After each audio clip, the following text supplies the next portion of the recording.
Hello and welcome to this Music Excellence London webinar on composing and arranging music for the Key Stage 3 classroom and school ensemble, delivered by the ISM Trust.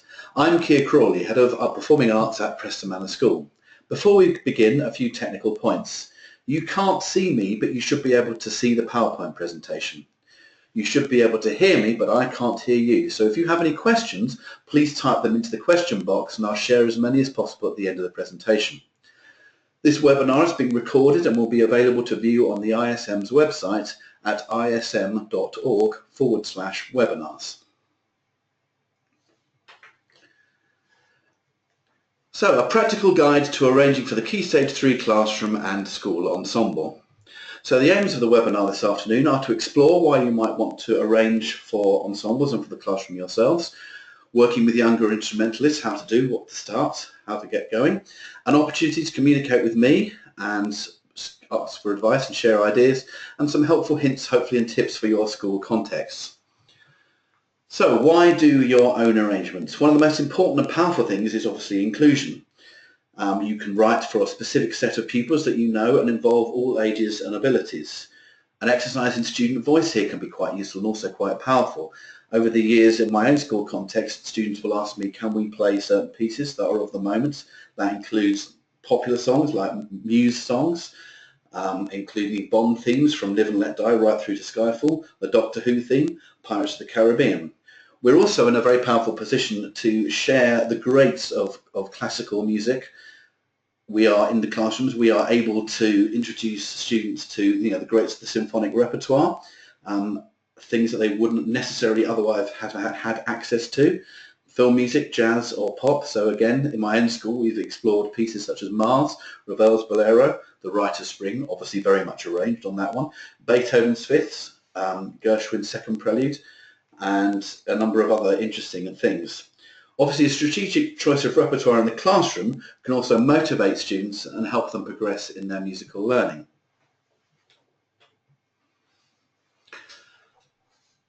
So, practical considerations, where to start and what to do. Thinking about choosing a piece to arrange or possibly compose your own. If you're working with ensembles, what's your lineup, their grades and or playing experiences? Always push, never underestimate young students. Young students in classrooms can be amazing sometimes. You can give them a piece that you think is going to be really difficult for them, or they will always rise to that challenge, and they can always be quite surprising like that. If you're working with an arrangement, make sure you have enough time, because you have to produce a score, a set of parts, and perhaps teaching resources, which will need checking, may need differentiating, more on that later, and printing and photocopying, so you're ready for that, either that first rehearsal or that first lesson.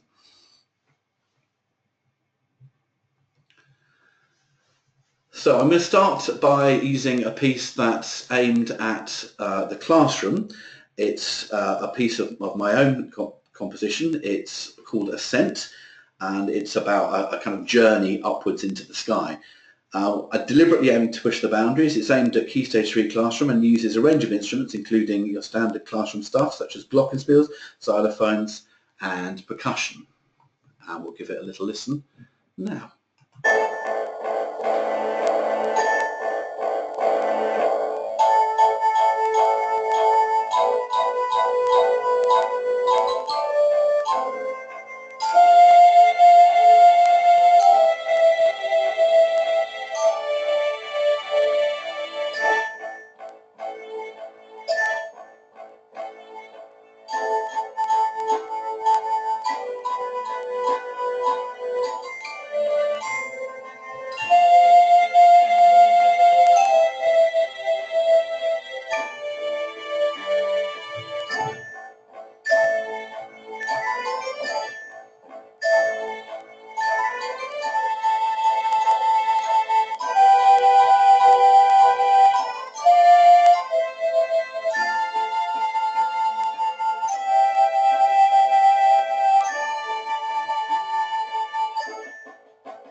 Okay, so AsCent, a piece for the classroom, is a combination of a number of ideas. First of which was the need to try and compose exciting and challenging music from the classroom. It attempts to put the Key Stage 3 musician into the musical world of your big budget sci-fi adventure films, combining monstrosity with contextually more adventurous accompanying harmony. My aim was to move the musical learning towards something with a little more musical bite. Glockenspiels and xylophones. After 15 years of teaching, I have a love-hate relationship with glockenspiels and xylophones. There's nothing greater for a whole class sense of inclusive ensemble, but of course those of you teaching in classrooms of these things know that if you ask 28 pupils to practice their own line for even 5 minutes, the noise coming out of that be quite headache-inducing. However, Ofsted tell us that there's still not enough whole class ensemble playing in schools, and glockenspiels and xylophones are great for that. So there is that aspect to it, if you can learn to kind of deal with the noise. AsCent has 2 glockenspiel parts and 2 xylophone parts, which stay relatively within the small range and on the white notes.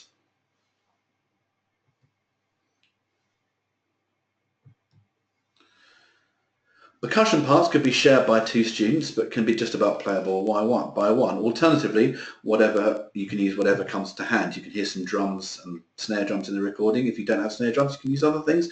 Always adapt to what your classroom allows you to do. There is a body percussion part, which at the moment is actually very fashionable in classrooms and in compositions for classroom. Again, it's a useful way of including as many students as possible in the music making. And obviously a great thing to do with body percussion is you can set up a pattern, but also ask the students to compose their own in response to the piece, which then makes them feel part of the piece and perhaps have more ownership over it than they would otherwise. AsCent's complete lineup is a generic C part, 1 or 2 players doubling. That could be things like flutes and violins. A generic B flat part, again 1 or 2 players doubling, so I'm thinking here of things like trumpets, clarinets. Then we have glockenspiels, 2 parts, which could be divided, and I'm now thinking of a class of 28, 5 players each.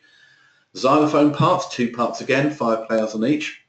Body percussion could be as little as 4 or 5 performers, but also as a way of getting as many people involved in music making as possible. That could be potentially the whole class.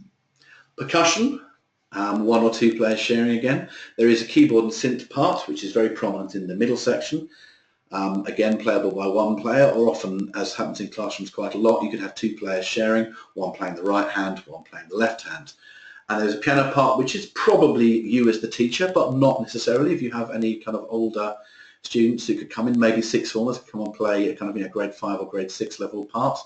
Again, a way of generating interest in the music classroom and an opportunity for your 6th formers to kind of role model the musical learning.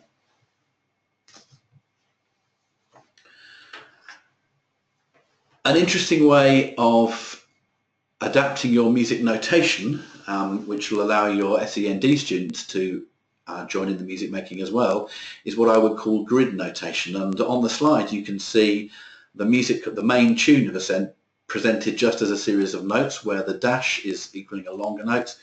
And the great thing about the grid notation is it gives you the shape of the piece. So you can see the way the line moves from A going up to B, and then down on the second slide going up to C, going up to D, and going back down. And we know we've got to jump up to F, and we know it's going up to F because obviously the F is higher than the C. So often a classic mistake with glockenspiels and xylophone is to get an F, but not necessarily the right one. It might be below. And then coming down F, E, D, E, and then we're jumping right down to D. So it gives the student perhaps has more difficulty for various reasons accessing the classroom. It allows them to join in as well, because they'll be able to match up the letter names with the names of the notes on your instruments, be it glockenspiels or xylophones. So that's another useful way. So if you're adapting music, even if it's music not that you've written, but something maybe that's kind of TV theme tune or something, presenting it like this will also allow a kind of immediate way into the music making.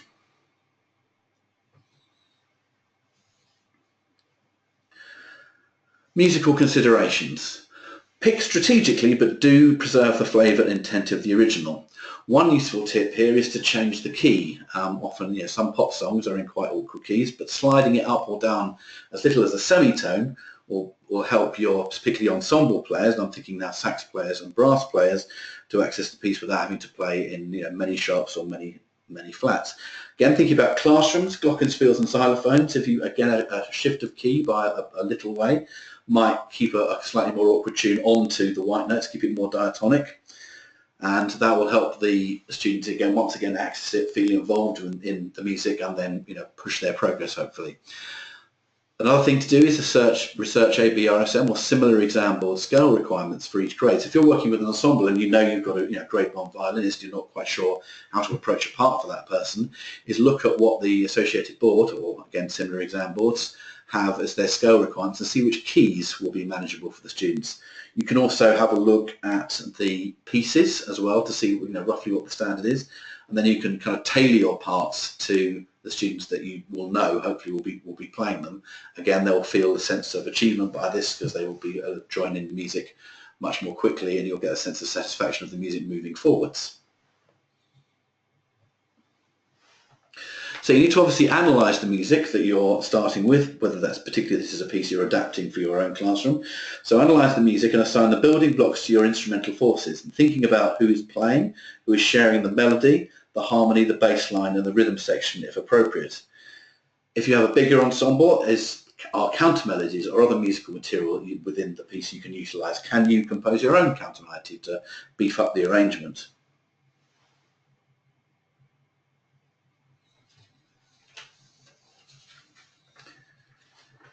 If you are wanting to arrange regularly, develop a formula that works for you and for your students. Be both flexible and practical.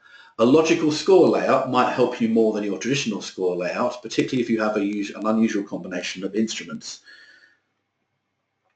I find that scores in C are easier to work with because if you want to teach from the piano, as I often do, you don't want to be trying to transpose a saxophone part back to its original key and then mistakenly play it wrong, mislead your students, and then you end up in a horrible muddle. So I would suggest obviously keeping your scores in C, but do make sure you transpose your parts correctly when you give it to the student. I've worked with a number of people over the years who have made fantastic arrangements for groups of students, and they turned up to a rehearsal and their parts are in the wrong key, and then the situation of asking young school age pupils to not only sight read but sight read and transpose at the same time. So do double check your transposition. Obviously programs such as Sibelius and most music notation programs will do this essentially for you. I'm afraid I'm old enough to have handwritten parts and handwritten scores, with lots of mistakes in them. So the use of technology these days will make that much easier. Certainly Sibelius just has a button you click on and it's done for you, which is great. You might want to consider, if you're running a regular school ensemble, having a 1-part or a 2-part or a 3-part with some doublings. This means that if you assign, if you have, for example, saxophone 1, saxophone 2, saxophone 3, they might be ability assigned. So your saxophone 1 part is playing the most difficult part and then working your way down 2 and 3. Probably, but not necessarily, your saxophone 1 player might be your eldest, and then kind of working down through 2 and 3. The beauty of this system is that inevitably, you'll have your great sax 1 player. That person will then go off to university. Fantastic, but they've not really considered their music teacher by going off to university. They've left you a bit in the lurch. So you then have to kind of develop the next person up. So if you've got the next person down, that person who was saxophone 2 can now be saxophone 1, and so on. So your least experienced player, saxophone 3, becomes saxophone 2. Then you can find, maybe in your year 7 group, the person that's going to be playing saxophone 3, and they can start and they can have a simple part and so on, it develops. And that way you generate, you can keep your school ensembles going for a number of years. And also the students can work together. One of my favourite moments teaching in this kind of fashion was working with a teacher who given quite a bizarre actually explanation about how to play something, and the eldest was saxophone. He got it. Saxophone 2 didn't. So there's this kind of little mini communication going on between the two of them. Obviously, they weren't talking across the teacher or anything like that, anything inappropriate, but they were sharing how to do this, and therefore you've got this kind of moving down the line. And the old students, again, bringing them involved so they can become role models for the younger, and then in time the younger students move their way up, and they can become in turn role models when they're older for the younger, and then you kind of generate this cycle. So you can always keep your school ensemble fully manned, fully staffed, as it were, so as to avoid any kind of drop in quality or adventurousness. Inevitably, I'm afraid it might be the case that some students won't get to play the tune.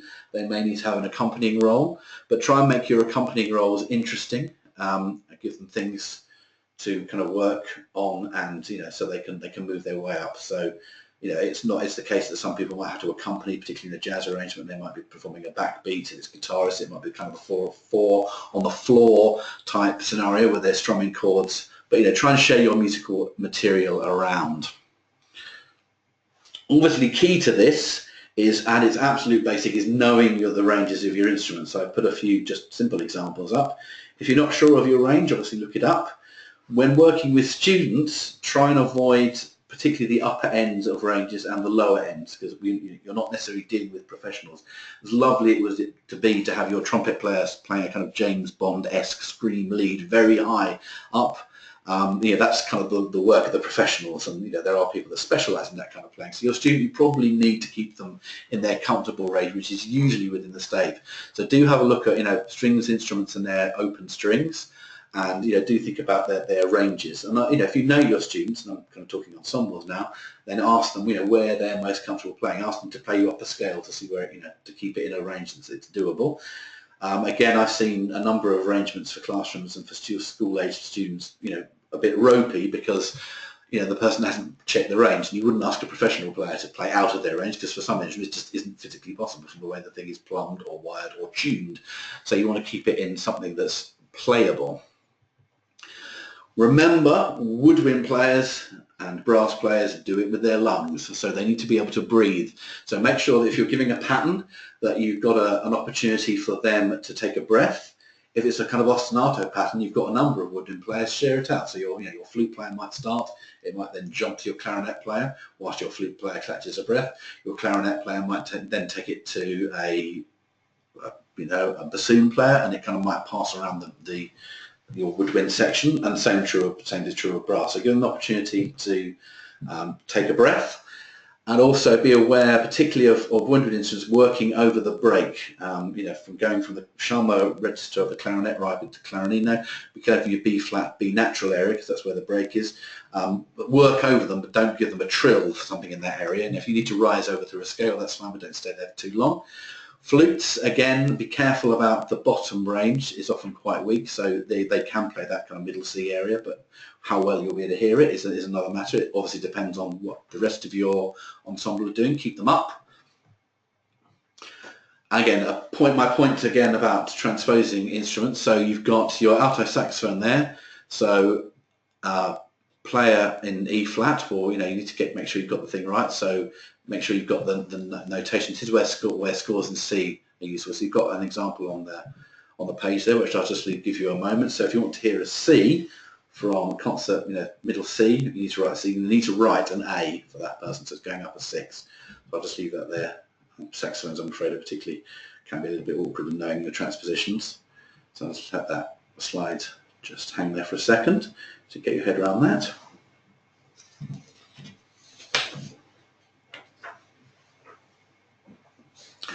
And of course, as I mentioned earlier, Sibelius and similar programs, with Sibelius it's a click of a button, and if you extract your part, I think the most recent versions of that program do it automatically, but if you're using another software, you can just slide up or down. As I said, I'm afraid now old enough to have written things by hand and had to spend hours in libraries in quiet environments making sure I've got it exactly right. Drummers can be, drummers are fantastic. I don't want to offend any drum teachers out there or any drumming students who might be listening in, but you also need to be aware that drummers can be a bit of a law unto themselves, particularly if they're kind of young teenagers growing, because their sense of tempo hasn't quite settled.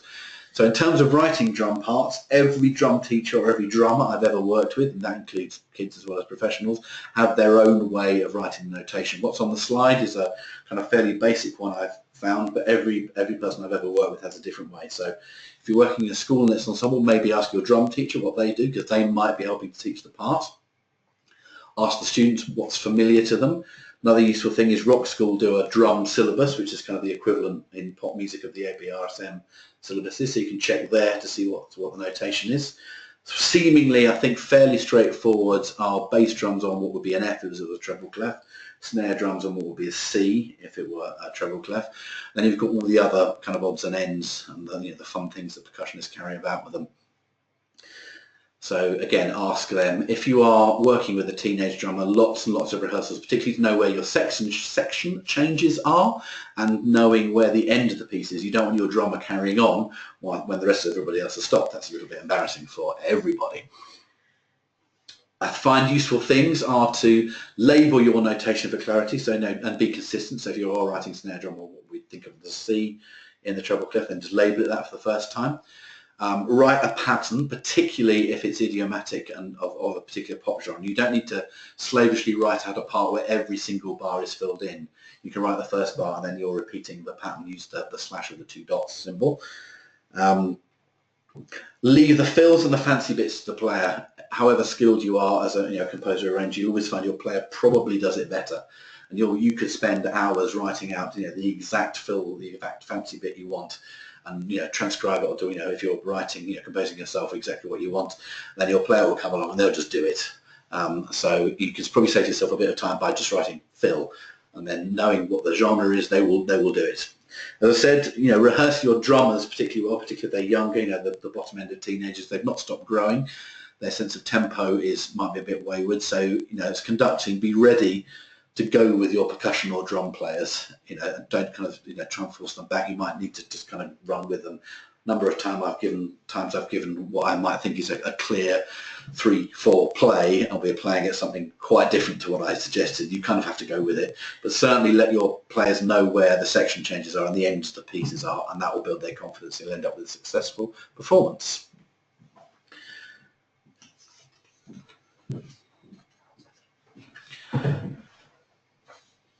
Thinking again about ensembles, if you're working with a piano player or a keyboard player, pianos and keyboards can be quite useful, and you can reduce what might be a complex piano part into something more accessible from a student by taking out octaves in the left hand and bringing block chords down to the harmonic essentials, thirds or sixths.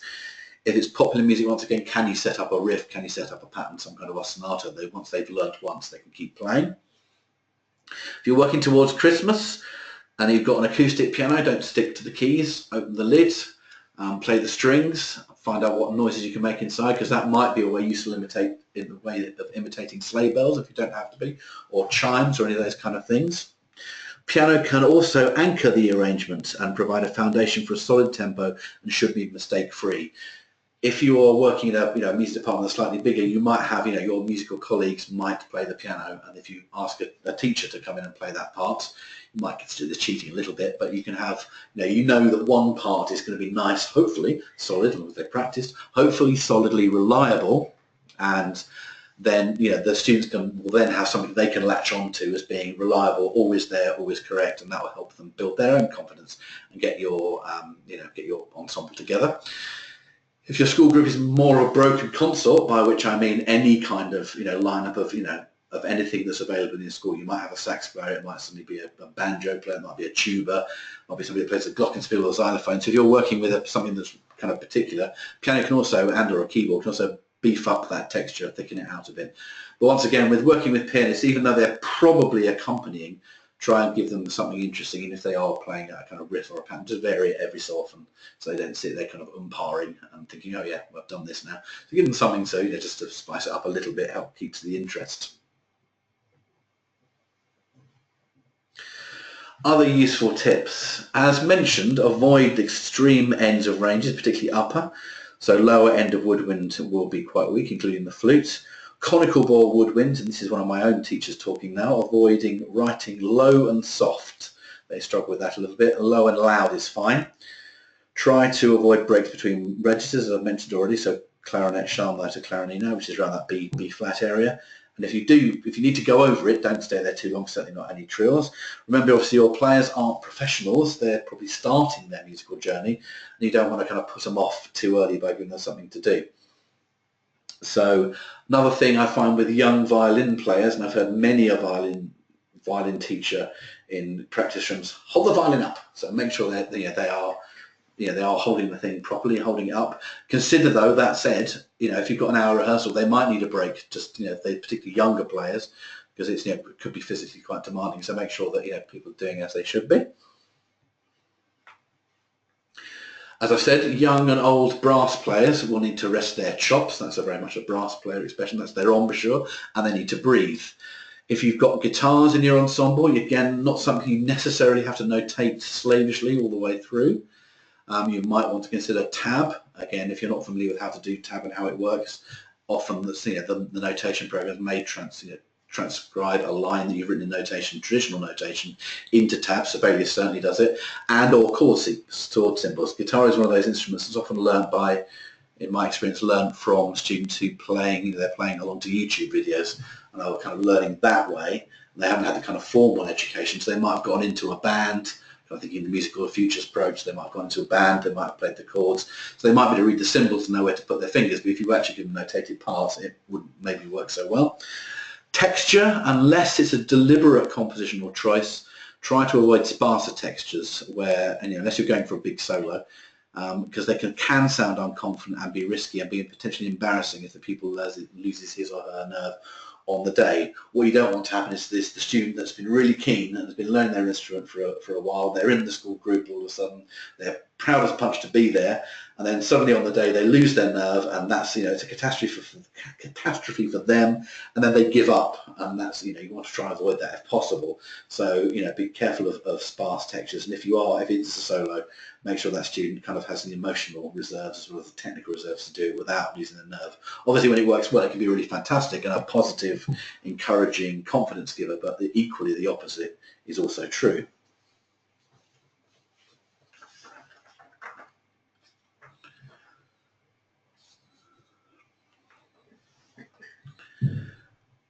Regardless of your software package, whether you're using Sibelius or other similar programs, you can also produce a kind of play-along resource.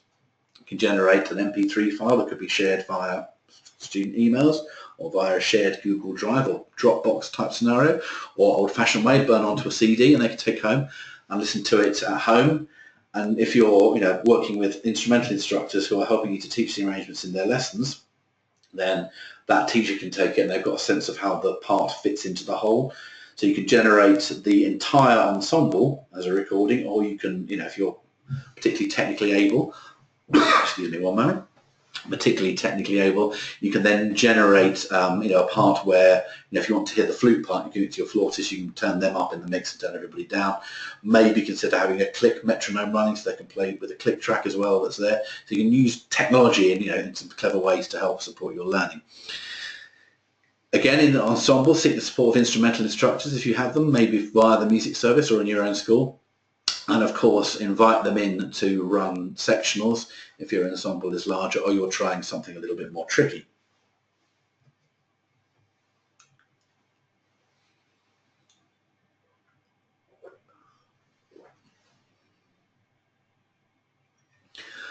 Top tips: create a well-presented score, bar numbers and or rehearsal letters and page numbers. You don't want to be in the situation of conducting your piece and then your score falls on the floor and you can't put it back together again because you can't remember the order. So don't forget the obvious, make sure you've got page numbers in. Make sure you have your parts that are correctly transposed. I think that's probably the third or fourth time I've covered that in this webinar so far. Try to avoid awkward page turn size of parts. So percussionists, you might need to blow the part up to A3 because they might be reading at distance because they've got all their drums and percussion and other things around them. Time. Lunchtime rehearsals are often short. It may be that your students need to dive down to the canteen to get their lunch first, in which case consider an arrangement with the canteen or the senior members of staff where they can perhaps show a pass to get their lunch quick, jump the queue, and then get to your rehearsal. After school rehearsals, you can probably do longer, but you'll probably find also they might be clashing with other events, the sports fixtures, the revision classes, the intervention. So you kind of have to work out what's going to work best in your school. I know some schools and some very impressive music teachers that do it first thing in the morning. Not something I'm afraid I could cope with running a rehearsal at kind of 7:30 in the morning. I'm very much an afternoon, evening person. So use your time wisely. Consider what things are going to impact on your rehearsals in terms of the students' other commitments. In a rehearsal itself, consider playing through, or are you going to do a deconstruction of a particular part of the piece, or are you going to reconstruct that piece? Both is valid. It kind of depends on both yourself as a rehearsing person and what the students are used to. In terms of thinking about music in for use in classroom? Can you teach a theoretical concept which might be, potentially difficult to access for the students, or perhaps a bit boring, maybe, by using pieces such as EastEnders? I know lots of schools do EastEnders to teach scales. Obviously, it goes up and down the scale. Things like Crazy Frog is modal. I know somebody who's listening to me has probably just gone in the background when I said Crazy Frog. Things like Stand By Me is a good piece for introducing chords and bass lines. So can you make a kind of intelligent, strategic decision using well-known bits of popular repertoire and maybe orchestral, more classical repertoire, to teach a concept that would that could be quite dry and uninteresting for the student, and that way engage them, get them to play it, and then you can talk about, okay, we chose this piece. I chose EastEnders not because I like the soap opera, because the music enables me to teach you how to play a scale, and lo and behold, you can all play a scale. And the same thing is true of modes. Crazy Frog is a popular piece, or Axel F, for those of you that might have been working in the 80s would know it. You can use that to, deliver modes without needing to necessarily to jump back to the Renaissance. Obviously you can do to let the students know where it comes from, but these things will hopefully enable the students to play them. Again, very accessible on keyboards, very accessible on classroom percussion, xylophones, glockenspiels. 28 kids playing EastEnders is a fantastic sound altogether. Again, keyboards and guitars, ukuleles, those kind of things.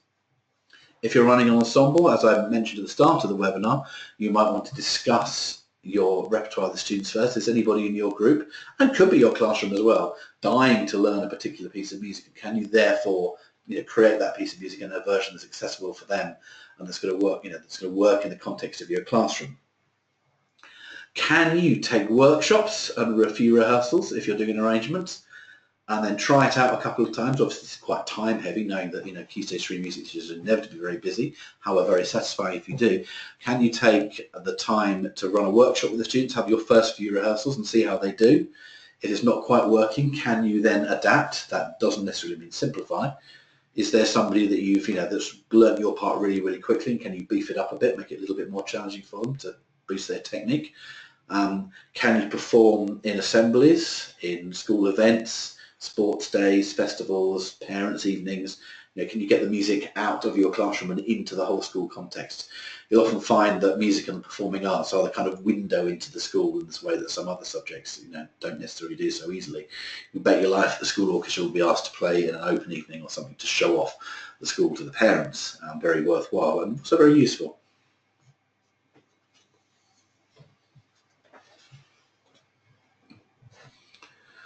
When taking rehearsals, and obviously when teaching as well, try to have the score rather in your head, and not your head in the score. So try not to be looking down at your score, and try to be looking at your students. Try and avoid mirror conducting, which is very hard to demonstrate over audio. But you want your right hand, if you're right-handed, conducting the beat, your left-handed bringing in students, or vice versa if you're left-handed. Consider, conducting in schools. I mean, I always try and aim to do it as properly, as professionally, as possible. I think that's good practice. But sometimes it is a case of a gesture that means right, play now, and a gesture that means stop, a gesture that means we're moving on. So sometimes you have to kind of adjust to what's going on. Remember, if you're leading your ensemble as a conductor, as the music teacher, then eye contact and smile. They're looking at you, the students will be looking at you for confidence. Even if you're feeling a bit nervous yourself because you're feeling a bit under-rehearsed, which is quite probable, make sure that you don't convey that. Own your space, march up to the orchestra like absolutely mean business, even if you're feeling a bit nervous yourself.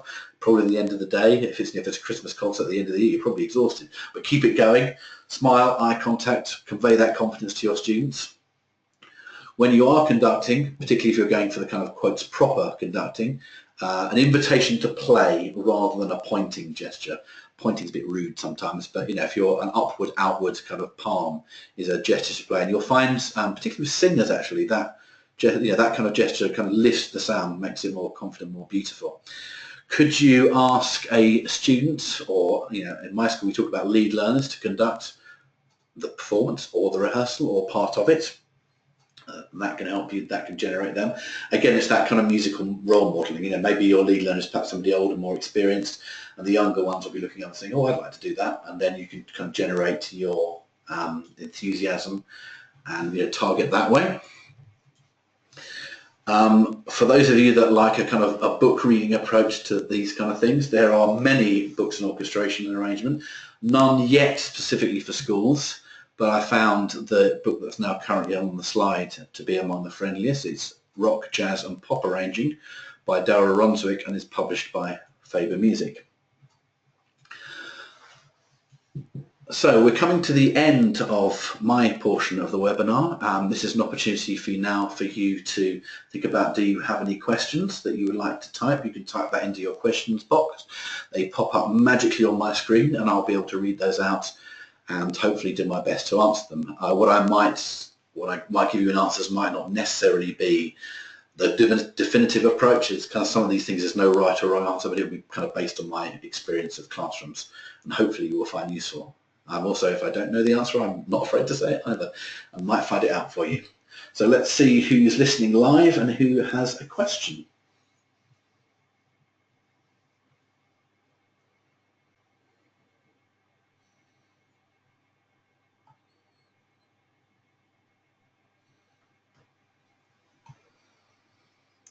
And we have our first question. The music you arrange needs to be fun to play. I think that is certainly, yeah, I think it's, you can, I'm going to interpret fun to play as being kind of accessible and of the moment. As a statement, excuse me, I'd agree with that. So if you can tap into the pop song of the moment, or the film music choice of the moment, then absolutely do. Especially if you can teach a theoretical, maybe a Western classical theoretical concept by doing that, then yeah, absolutely fun to play. You'll find that students are much more engaged. They'll want to learn to come in. I always know in school if I've got a piece of music repertoire choice correctly, because they might come up break time and lunchtime and say, so can we play the piece of the moment? So yeah, if you can tap into what the zeitgeist at the moment, absolutely you can push students' progress. They might be making more than expected progress if they like the piece, probably. If you're thinking new things, they might be accessing those higher levels. So that's from this question, that's an absolutely definite thing. Yeah, fun to play piece. However, you can always challenge students as well by something that might not immediately be the thing they want to play. If they often working at something can be quite satisfying, and it might help them access that music they might otherwise do. But definitely see what's out there. Thank you to that questioner.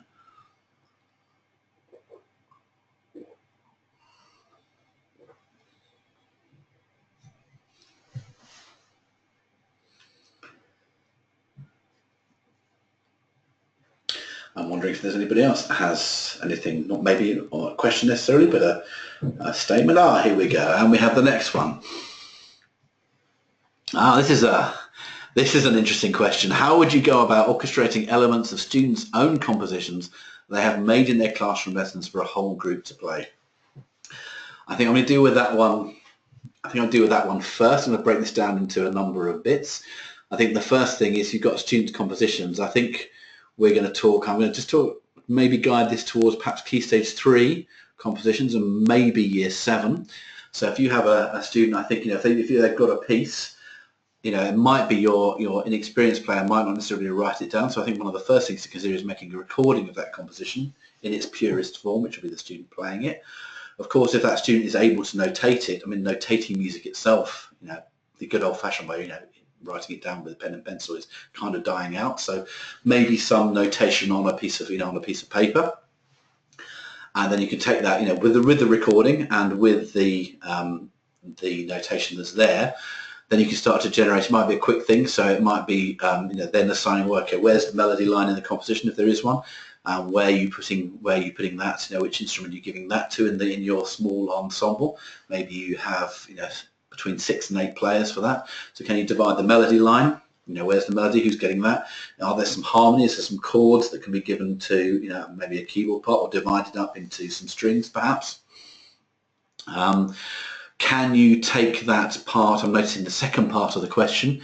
Can the whole group? Is there a way to take the material generated by the students so it can be notated in such a way that everybody can play it? So I don't think This will be quite difficult, I think, to do in the actual lesson itself. I think this is probably a take it away and come back with the next lesson. My grid notation might be a way to do it quickly. If the students created a nice riff or a nice bit of melodic material, can that be grid notated, then displayed on a whiteboard so that the next lesson everybody can come and play it? So the next question, why does Ofsted push for headache lessons? Should not be the other way around. Professional music teachers know how music teachers work.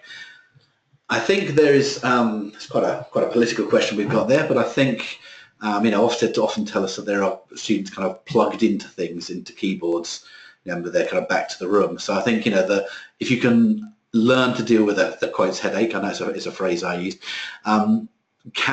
once you're kind of immune to that, a necessary part, in my view of the glockenspiel xylophone lesson is the fact that it can be accessed for all very quickly. And I think after a while you get a immunity. But there's when you can get 28 students all playing together, it does it can sound really good. You just got to kind of deal with the 5 minutes of practicing. And certainly professional music teachers know how music teaching works, absolutely. So do stick to your guns on your school contexts. But I think it's quite nice when if you can play a piece, a good classroom arrangement for glockenspiels, xylophones, keyboards, perhaps ukuleles, guitars. If you've got the student, the student that's also learning instrument maybe outside of school, a student survey is quite a handy thing to find out what they do outside of school. Can they bring that into the classroom? If they're having violin lessons maybe in school, can they bring that into the lesson? Can they then tell the other students and then play a part somehow? So a skilled classroom arrangement can bring that in. So that's your professional music teacher knowing how the music teaching works, and of course knowing the students, so they can play together. I'm afraid we're always going to have, as teaching professionals, we're always going to have that kind of love-hate relationship with Ofsted. I better not say any more because I don't want to trigger an inspection. Okay, next question. Although the session is about arranging, may I ask where you would go for inspiring pre-existing arrangements in rock and pop and classical? Do I have any favourite sources? There are some, to my knowledge. There are companies, Kaleidoscope springs to mind, that do a kind of generic arrangement. I've spoken my own piece, which you will be able to download from the Music Excellence website in a couple of days, I hope, to look for yourself at the score. And if you want parts, please let me know. If you're looking for kind of pre-existing stuff, there's a company I believe called Kaleidoscope. They do parts and pieces of kind of famous film music, famous pop music. Inevitably it's a little bit outdated because somebody has to sit down and transcribe and arrange. But they do the kind of the generic B flat part, the generic C part, the parts for a percussion instrument with a limited range. So that can be quite useful.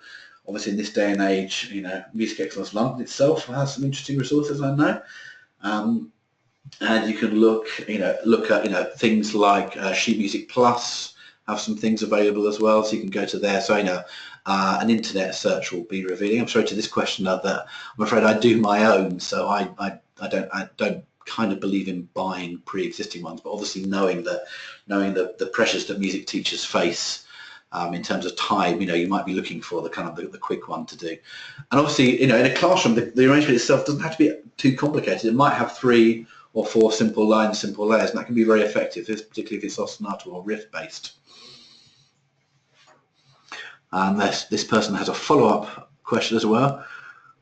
Where might there be a place where teachers can share arrangements they have made with others? Do we have to worry about copyright? Copyright can be tricky, obviously. Whilst I'm advocating for using, famous bits of film music, famous pop songs, I've kind of deliberately chosen not to mention too many for fear of copyright infringement. However, if you are working in schools are exempt to a certain extent from copyright, to the best of my knowledge. I think the sharing is the key to your question. You've written, where teachers can share arrangements. So as long as you're not making a profit here, you probably won't get into too much trouble. You can. There are websites. Sheet Music Plus does it, where you can sign up for things. As long as no money is exchanging hands, then you can do things. And obviously, there are some quite good pieces around that are out of the kind of the 75-year copyright rule. This is the tricky one with arrangements and doing them in classrooms. As long as I would dare say you're probably okay, as long as you're not actually, as long as no money is exchanging hands. Or I do know of some very forward-looking people who will contact the music company and say, I'm working in a school, I would like to arrange X piece. And often the people who own the copyright will say, absolutely fine. I can think of a musical where you can perform an arrangement and all the people want in terms of the right holders is for you to make a charity to a donation to a charity. So you can do things like that. And we have another question, which I'm just going to have a quick read through. Just bear with me a second.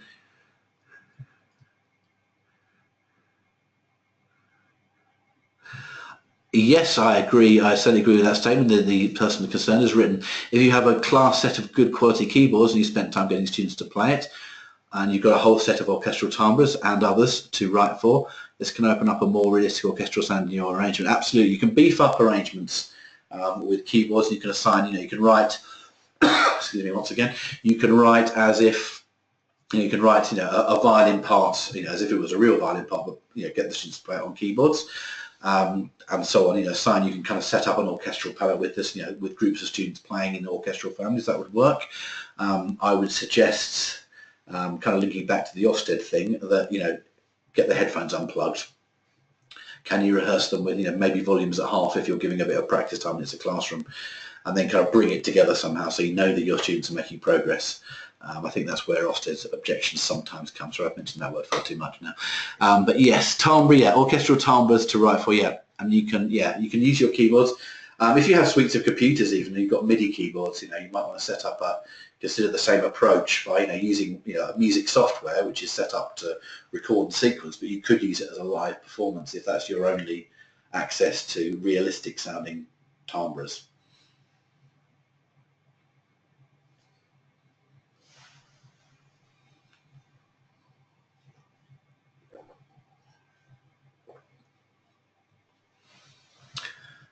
And I'm wondering if anybody else has a question or perhaps a mission statement or a view about how to get music into the classroom. That's of maybe your own. Anybody there? Anybody I'm wondering has written anything for a classroom? That could be quite rewarding. Something of your own.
Okay, we've obviously left that question box up and running to see if there's anybody else out there to ask a final question, and here comes what might be our last question.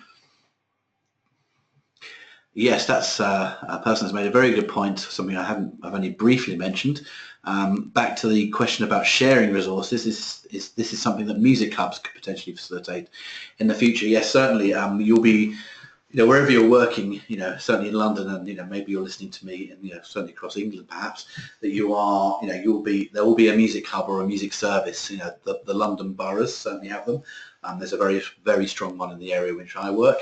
And counties, thinking about across the country, well, they will also have ensembles and access to resources. So if you are, if you're short of something, and perhaps you don't have the time to sit down and create yourself, or maybe not the confidence, then that's a place. Contact your local music hub to see what they have. They'll perhaps have a library of some things, and certainly, if you are out there creating, and you've got a particularly good piece, maybe one you arranged or written yourself, or of a good piece, it might be worth a quick email to your music hub coordinator. Say, I know this piece, I've taught this piece in classrooms, my students really like it, it engages them, it pushes them forwards in their musical learning, and I recommend you or send them a copy. That's a fantastic suggestion there from that questioner, that listener.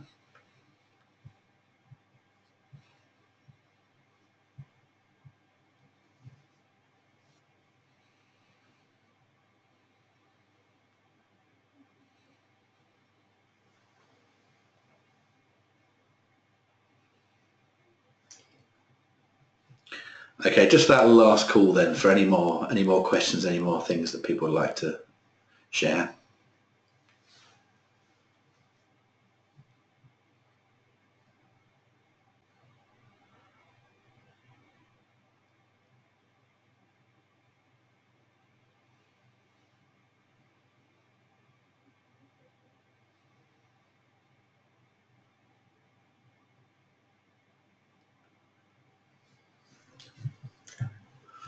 Okay, thank you very much. I hope you've enjoyed listening to this ISM webinar on guidance for arranging for your ensembles and classrooms, and thank you very much for listening.